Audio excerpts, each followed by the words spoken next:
सुन ज्यादा चिंता मत करे, मैं तो को आगे जाके एक गाड़ी में भी लेऊंगा। थैंक यू भाई थैंक यू, मैं आपके तलवों की जगह पता नहीं कहाँ कहाँ चूम लूंगा।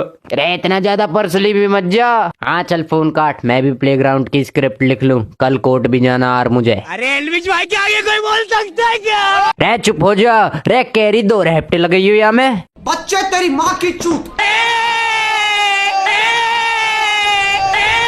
बिस्किट भेड़ के